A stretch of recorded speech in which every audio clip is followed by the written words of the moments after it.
Hi everyone, welcome to the Hadoop demo class. Today we'll be talking about introduction to Hadoop, or you can say introduction to big data. So let's start with my introduction. My name is Neeraj and I'm having total 16 years of experience in IT industry. If I talk about my last 6 years of experience, starting from January 2011 till today, I'm working on big data technologies. Or in more detail, you can say I'm working on Hadoop, HBase, Hive, Pig, Scoop, Flume, Uzi, Spark, Scala, etc.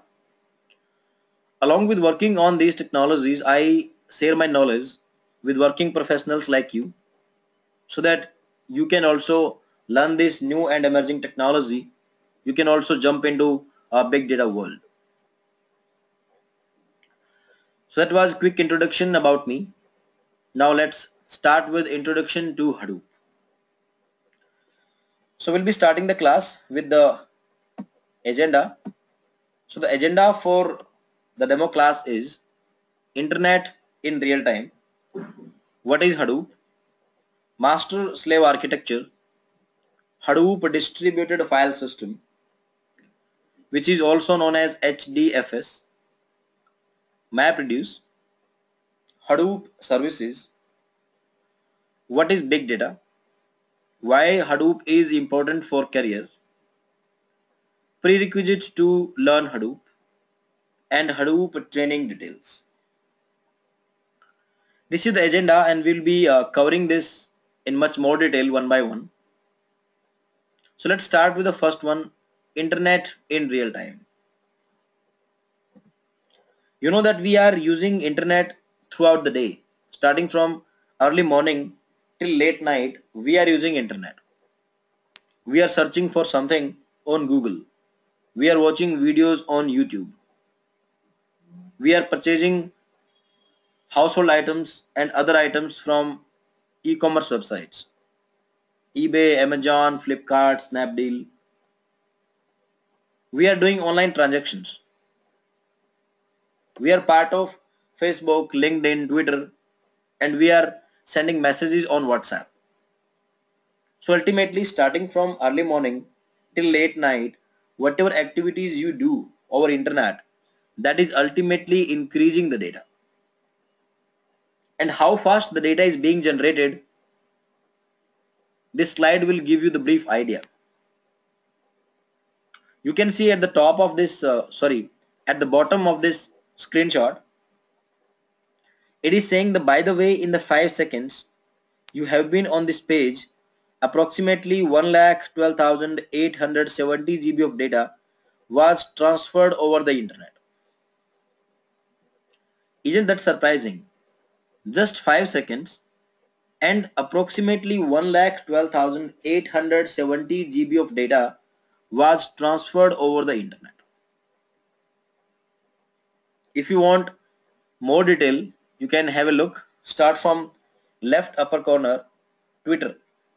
In this 5 seconds, 55 new accounts are created and 28,500 new tweets are there. YouTube, 11,570 video hours are watched.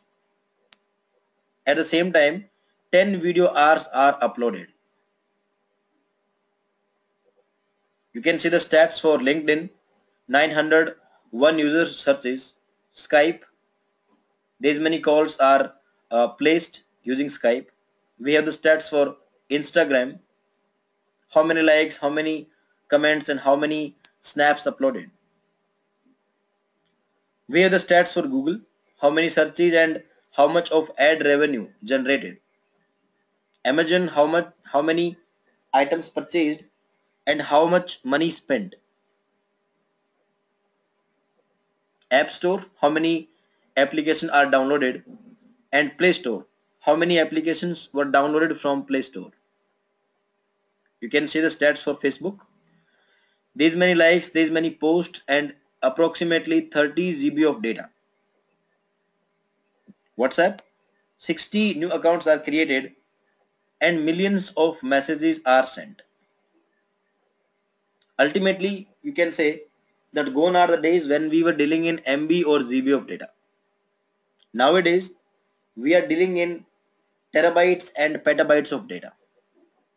And in very near future, we may have to deal with zettabytes of data, because data is increasing tremendously day by day. And in order to deal with this type of data, this much of data, our traditional approach is not sufficient. That's why we have a new technology in the market, that is Hadoop, which will help you to deal with this large amount of data.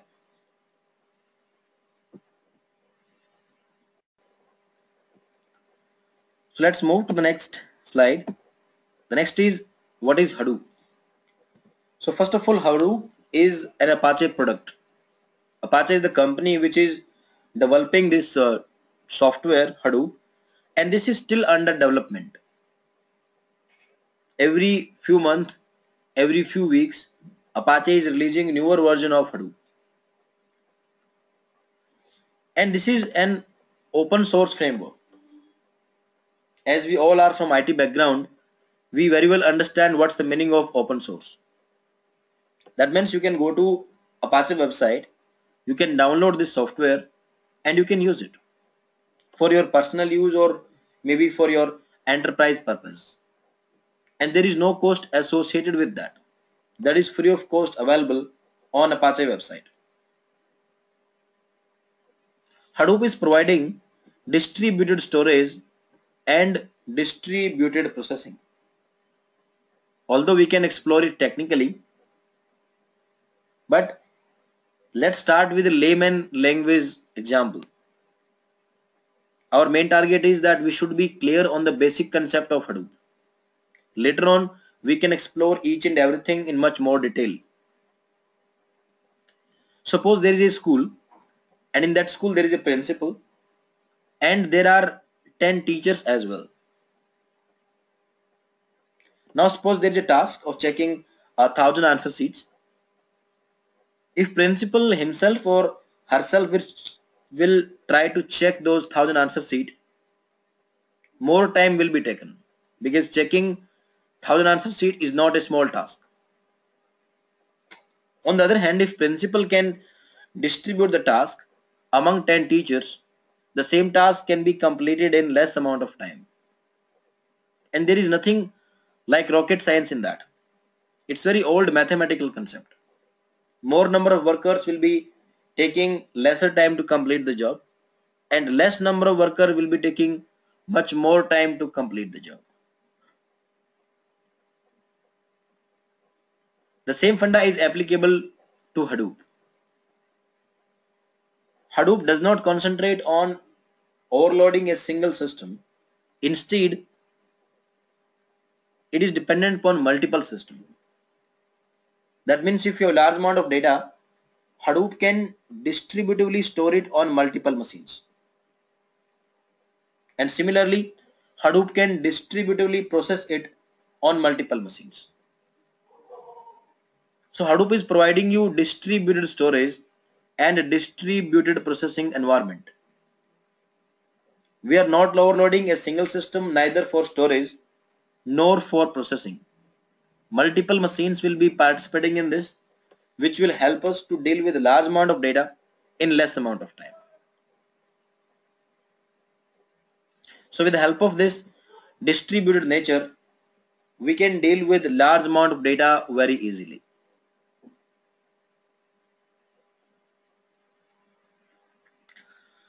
Now let's move to the next slide and we'll throw some more light on the Hadoop architecture.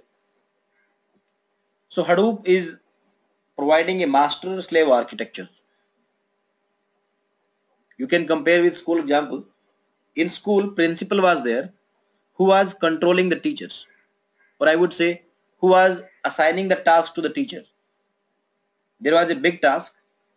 Hadoop was splitting that task into multiple smaller parts and distributing among multiple teachers. Similarly, in Hadoop, we have a concept of master and slave machines, as you can see. As a user, we always interact with master machine. We cannot interact with slave machines directly. Suppose you have large amount of data, some 2 terabyte of file, and you want to store it. You will simply request the master machine that I have this much of data and I want to store it distributively on multiple machines. That's all.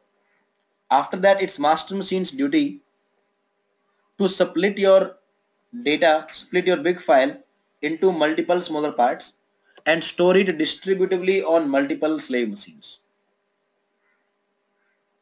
Similarly, in case you want to process your data, in case you want to analyze your data, you want to apply some logic on your data, you will request the master machine that this is the logic, this is the job which I want to execute, and after that it's master machine's duty to distribute the task among multiple slave machines. You can notice that there is one more system, secondary master, because in case master is down, there must be some backup. Just like if I compare with school example, if principal is absent, we have vice principal who can look into the activities, who can look into the responsibilities in case principal is absent. Similarly, if master machine is down, secondary master can look into the responsibilities. And this complete setup, master plus secondary master plus multiple slaves, this complete group of system is known as Hadoop cluster.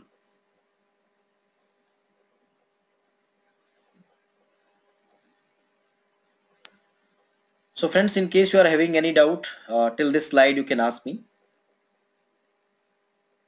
Otherwise, we can move to the next slide. So friends, let's move to the next slide. The next slide is Hadoop distributed file system. In short, you can call it as HDFS.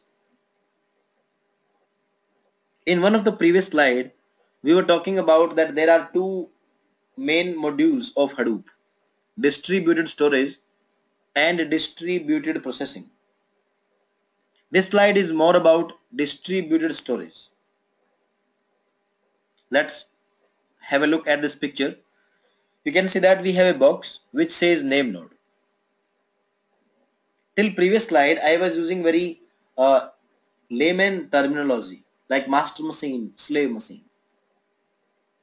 But now in Hadoop terminology, master machine is known as name node. So the box which says name node is nothing but my master machine.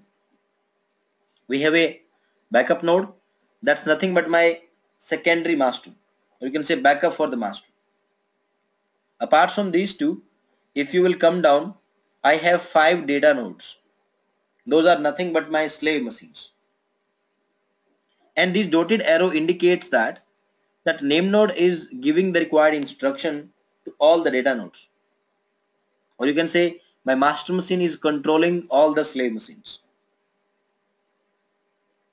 If you will look at these colorful blocks on the left side, these colorful blocks are nothing but part of a big file. The file is too big to be stored on a single system. So what Hadoop has done, Hadoop has splitted this file into multiple smaller parts. In this case, this file has been splitted into 15 smaller parts. And now these 15 parts can be easily stored on multiple machines. Every machine can participate in storage. And when I say every machine, I am talking about slave machine. Master machine and backup master machine are neither participating in storage nor they are participating in any processing. So what exactly they are doing? They are mainly for coordination, controlling, managing. They are giving the required instruction to the slave machines. So you can notice that all the blocks, all the smaller part of a big file are now stored on multiple slave machines. Every slave machine has a hard disk, its local storage, and on local storage the small parts of the file are stored. So this was all about storage part of Hadoop. Let's move to the processing part of Hadoop. So the technical name for processing part of Hadoop is MapReduce. So MapReduce plays very important role, very key role in Hadoop framework. And why it's playing a key role? Why the storage part was not playing the key role? In previous slide we talked about Hadoop distributed file system, the storage part of Hadoop. Nowadays storage is not a big deal. You can attach extra hard disk to your system. You can even use portable hard disk, or you can use some cloud storage solution system like Google Drive, Dropbox, or Amazon Web Services. There are many cloud storage solution available which you can use for storing your data. So processing the large amount of data over a single system is quite difficult, and that is very important because that would give you the required stats. For example, you are logging into Facebook and Facebook is displaying different type of advertisements that can be related to a new year party, that can be related to online training, that can be related to some smartphone. And nowadays you must have noticed that suppose you are going to Amazon website and you are searching for a smartphone. You browsed for the phone, you compared few phones, and then you came back. You did not purchase anything from Amazon.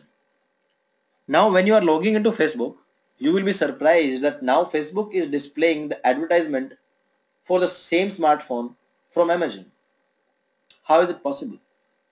Is there any magic? The magic is all about analytics.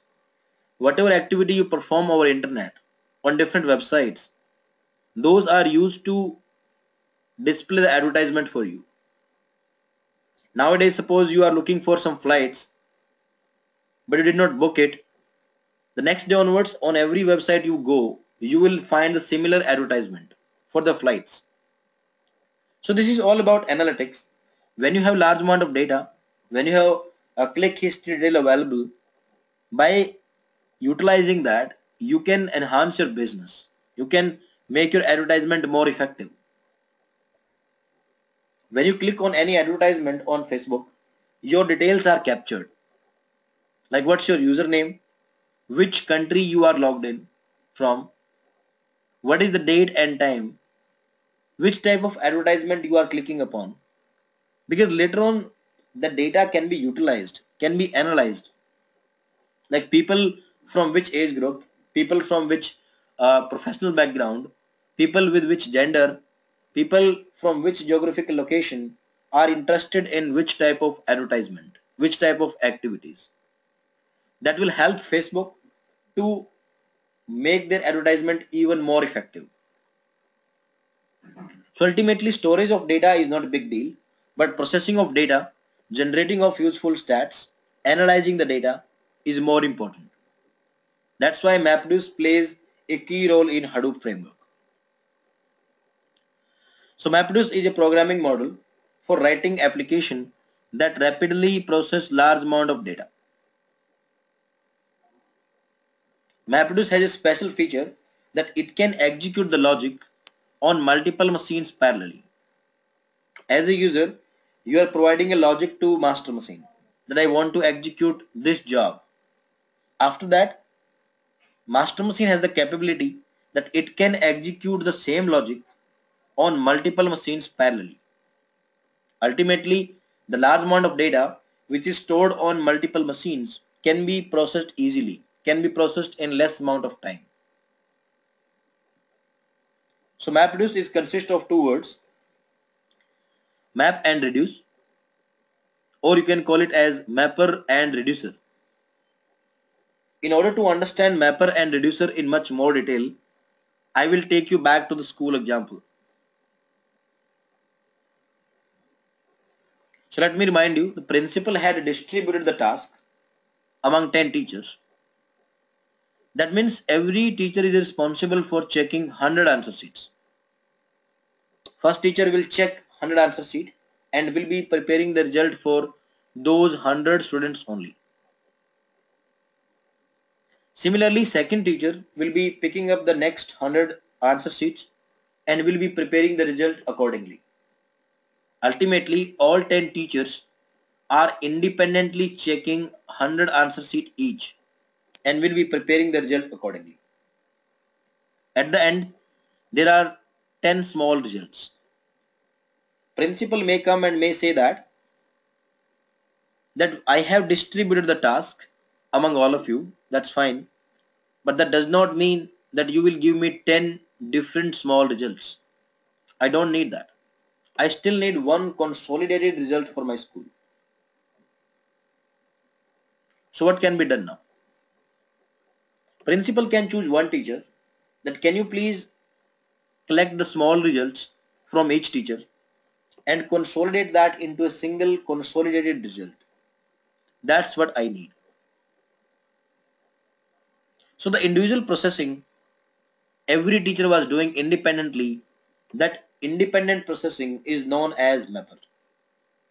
And the last activity, one teacher was collecting the small result from each teacher and combining that into a single output, single result, and handing over it to the principal. That activity is known as reducer. So this school example was given just to make it simple for understanding. Let's come back to Hadoop. As a user, you submitted a job to master machine, and master machine will distribute the job among multiple slave machines. Now every slave machine is processing your data independently without bothering about other slave machines. That independent processing happening on every slave system is known as mapper. And later on, master machine will choose one slave that you have to do the consolidation part. That particular slave will collect the small output from all the slave and then combining it to produce the final output. And this combining activity, this consolidation activity is known as reducer. If you want some definition type thing, it's there on the slide. Mapper processes input data parallelly on multiple machines to generate intermediate output data.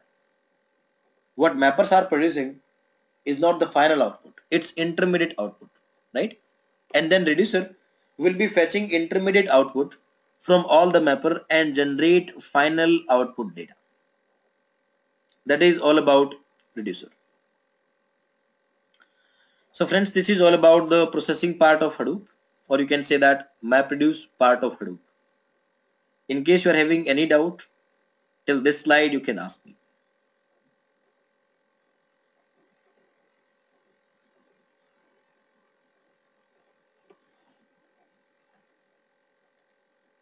Produce only in the master? No, master is not participating in storage, neither it's Okay. participating in the processing. So when we say MapReduce, both are taken by your slave machines only. Just like if I compare with school example, principal was not checking the answer sheet. Initially, all 10 teachers are checking the answer sheet, 100 answer sheet each teacher. That independent processing is known as mapper. And later on, one teacher will be collecting that small result from all the teachers and consolidating that into a single result.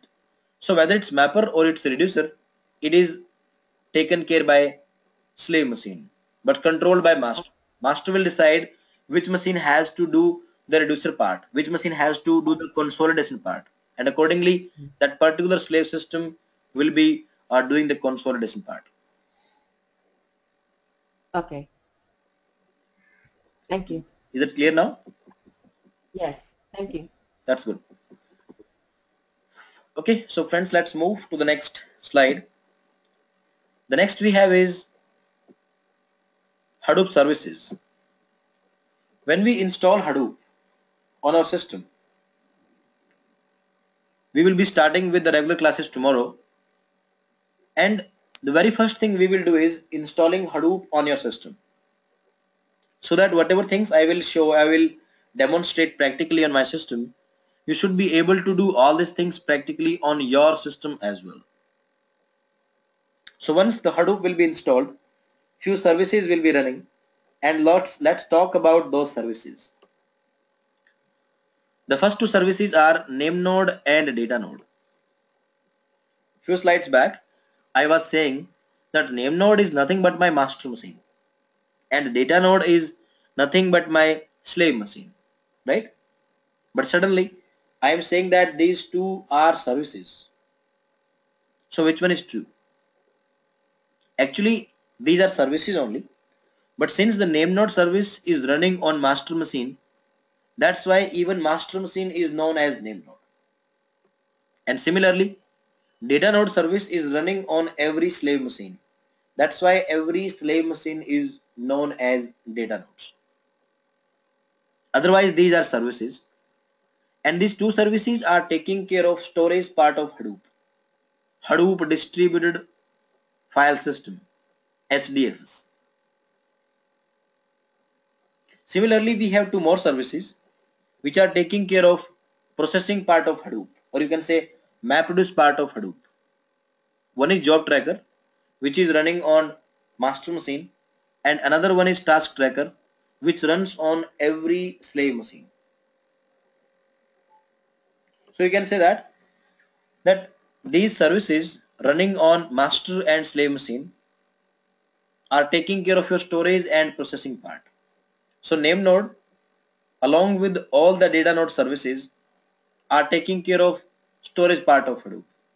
And similarly, job tracker service along with all the task tracker services is taking care of processing part of Hadoop. As being a master, name node will accept your storage related request.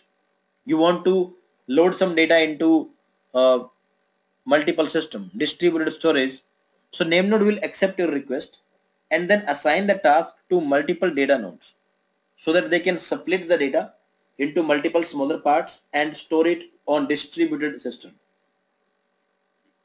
Similarly, when you want to execute some job tracker will be accepting your request and will be distributing the task among multiple slave machines. Along with the master, we have a secondary name node which is useful in case of name node failure. So these are the different services running on master machine, secondary master machine, and multiple slave machines. So in case you are having any doubt on any of the service, you can ask me.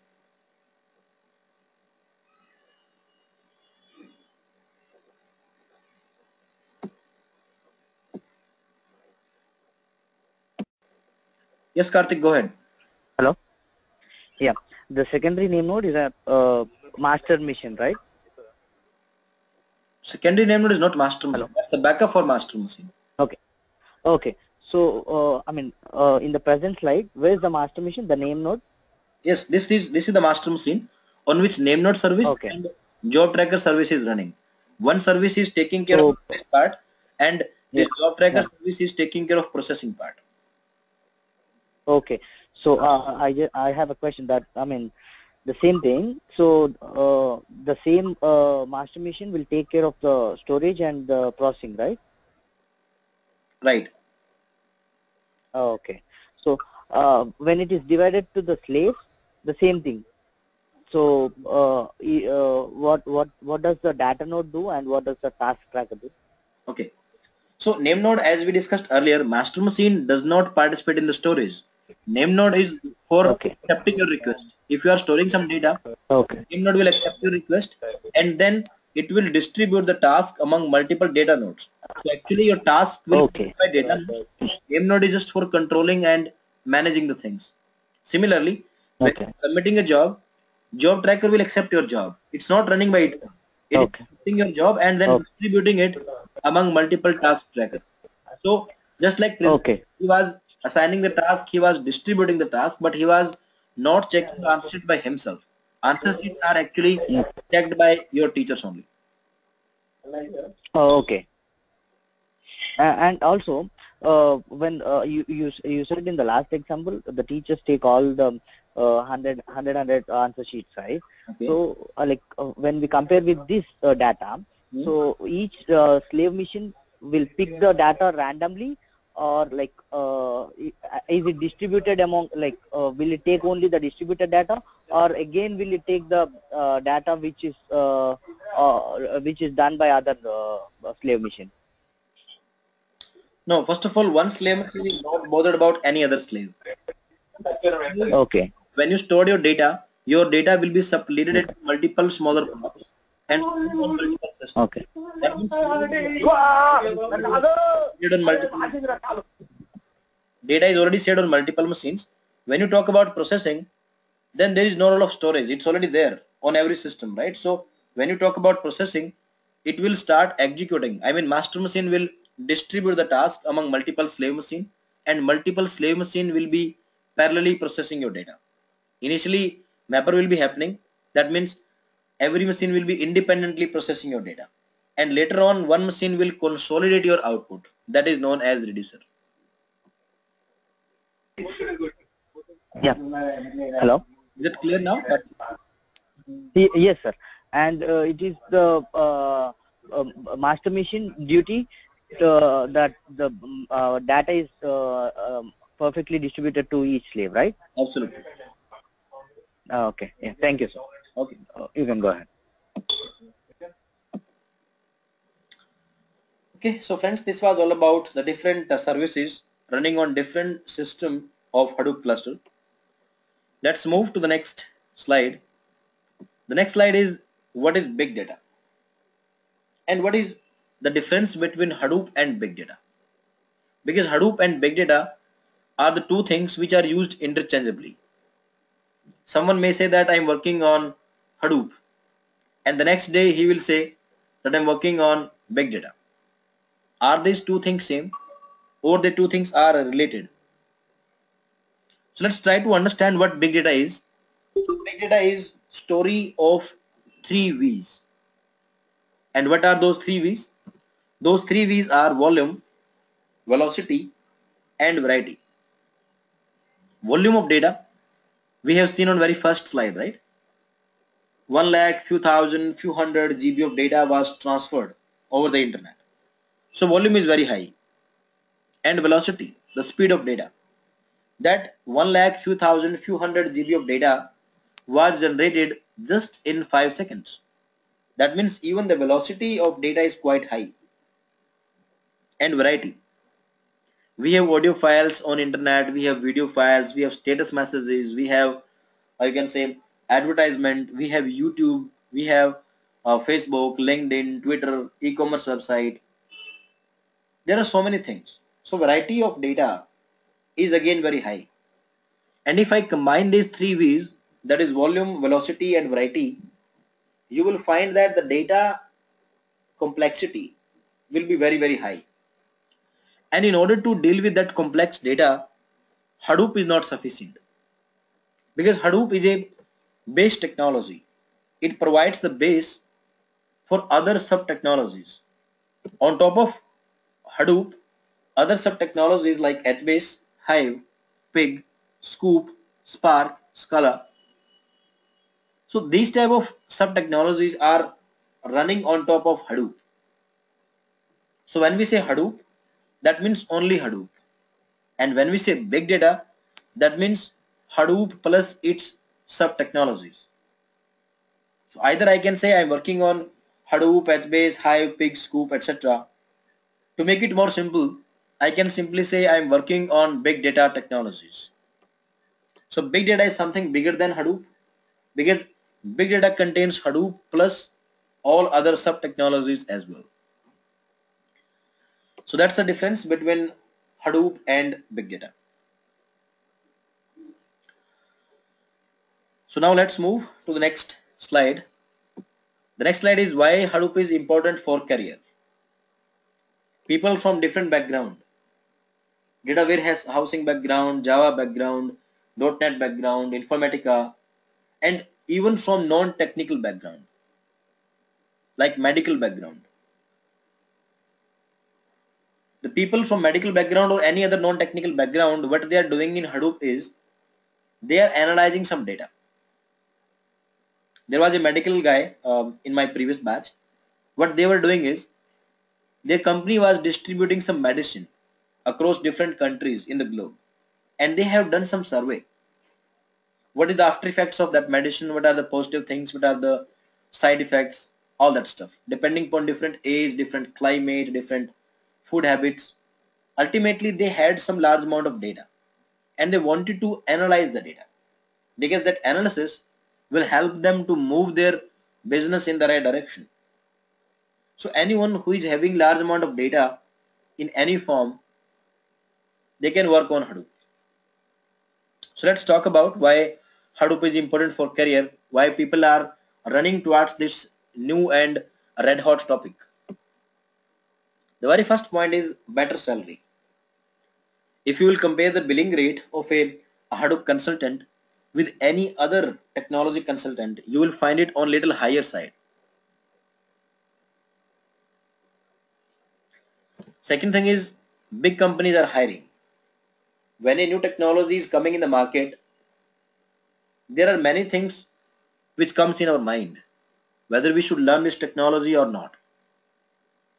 I will learn this technology, but tomorrow if I join some other company, whether they will use this technology or not, whether there is a scope for this technology in future or not, whether there is a bright future of this technology or not. There are many questions coming in our mind. But all these questions don't make any sense for Hadoop. The reason being is very big companies are involved in that. Let me talk about Yahoo. Yahoo had set up a Hadoop cluster of 4,000 machines. And what they are doing, they are scanning the Yahoo mails to find out which one is genuine mail and which one is a spam mail. Ultimately, they have some data and they are analyzing it. Similarly, Facebook. Facebook is extensively using Hadoop and Hive to analyze the click history. People are doing different type of activities on Facebook. People are clicking on different type of advertisement on Facebook. All that data is captured in the log files, and later on, with the help of Hadoop and Hive, Facebook is doing business intelligence. It is making its advertisement more powerful, more effective, more relevant with the help of this analysis. So very big companies are hiring. That means it's not like that today Hadoop is in use and tomorrow Hadoop will disappear. It's not like that. There is quite bright future of this technology. It's globally available. If I talk about e-commerce website, if I talk about WhatsApp, Facebook, LinkedIn, Twitter, Google, YouTube, online banks, these things are available across the globe. Hence, the opportunity for Hadoop are also globally available. So ultimately, if you are learning this new technology, that means better job opportunities are waiting for you. So these are some points why Hadoop is important for the career. In case you are having any doubt on any of the point, or maybe if you want to add something here, you can do that.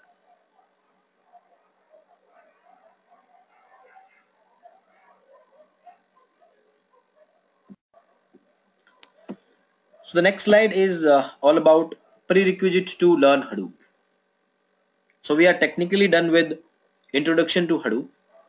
To conclude in a single line, I would say Hadoop is a distributed storage and distributed processing environment which will help you to deal with large amount of data, to store them distributively on multiple machines, and to process them distributively on multiple machines in less amount of time. Now in case we are planning to go for this training program, what are the things we need?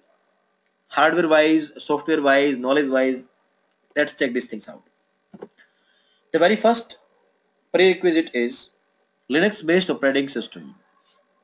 You may be attending this demo from Windows, but let me tell you, Windows is not the operating system for Hadoop. We need a Linux based operating system. That can be Mac OS, that can be CentOS, that can be Red Hat, that can be Ubuntu. I have highlighted Ubuntu in a different color because in case you don't have any of these operating system, nothing to worry about, we can go ahead with Ubuntu. First of all, Ubuntu is an open source. It's free of cost available. Second thing is we can install Ubuntu in a virtual box. That means your Windows will be as it is. We will not touch your Windows. You can still do your personal things on Windows. On top of Windows, we'll be installing VirtualBox, and inside VirtualBox, we will be installing Ubuntu. Inside Ubuntu, we'll install Hadoop, and we will be able to do all the things practically on our system. So tomorrow, when we will be starting with the regular class, the first half will be dedicated for Ubuntu installation. That's hardly 15-20 minutes one-time activity. That's all. So that is the most important prerequisite. That's completely in our reach and we can do that. The next is Java 7 or higher version is required. Do we need Java knowledge here? No. We are not talking about Java knowledge. We are talking about Java software. Java is free of cost available, and installing Java on our system is hardly 5 minutes one-time activity. We can even do that.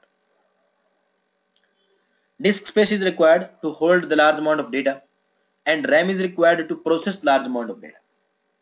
And the interesting part is that there is no minimum specification from Hadoop. That means whatever PC, whatever laptop you have with any configuration, with any hard disk, with any RAM, that's good for Hadoop. If you have 100 GB of storage and you have 2 GB of RAM, that's fine. We can use that system as a Hadoop machine. A group of computers. In our previous slides, we had a picture in which we were talking about that there is a master, there is a secondary master, and there are 5 slave machines. So do we need these 7 systems for learning Hadoop? No, that's not required. Logically, your own system can work as a master as well as slave machine. Just like you can send an email from your email address to your email address, and you will definitely receive it. Because you are the sender, you are the receiver. And for the network, it does not make any difference whether you are sending an email from your ID to your ID or from your ID to your friend's email ID. It does not make any difference. Network has to follow the same process. Similarly, we can install Hadoop on our single system. Our single system can behave as a master as well as slave machine. So you can say that all the master services and all the slave services will be running on our single system. So these are the prerequisites for learning Hadoop. If anyone is having any doubt on any of the prerequisites, you can ask me.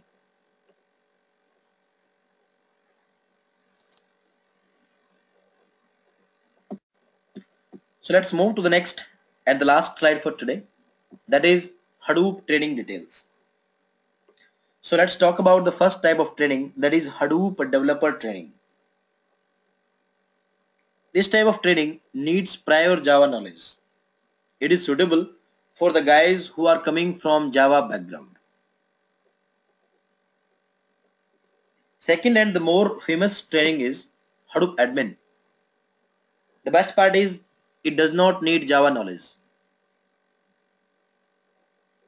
And it is suitable for guys who are coming from database, data warehousing, informatica, mainframe, business intelligence, or QA background. That means anyone who is dealing with data in any manner can go with Hadoop admin profile. Excuse me, for the Hadoop developer, do I just need basic Java knowledge, or do I need, advanced Java knowledge?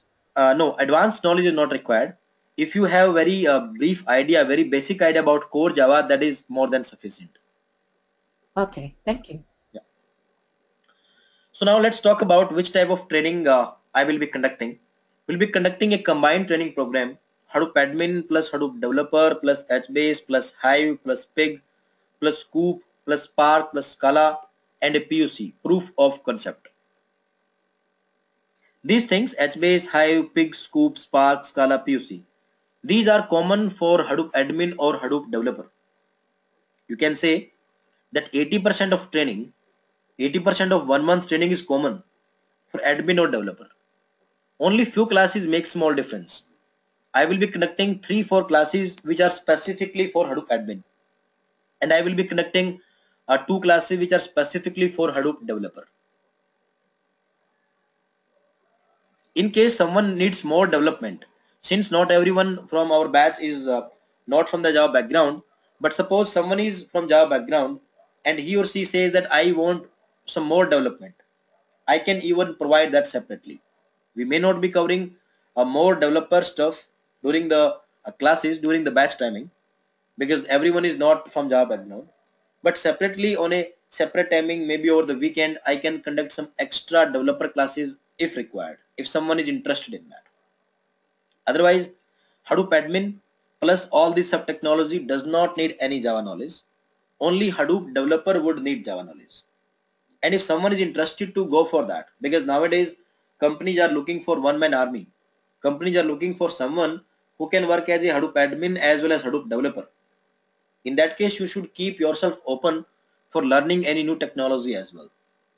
What I can do is I have some Java recordings available with me. Those are my recordings only. For someone, I conducted those Java classes on demand.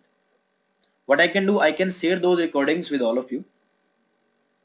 And by the time we will conduct the developer classes, usually we conduct developer class in 3rd week. That means you have 2 weeks time.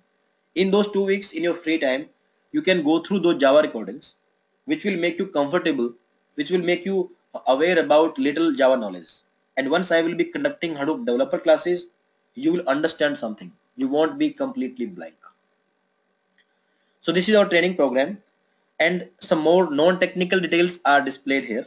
Training duration, that is 1 month, 5 days a week.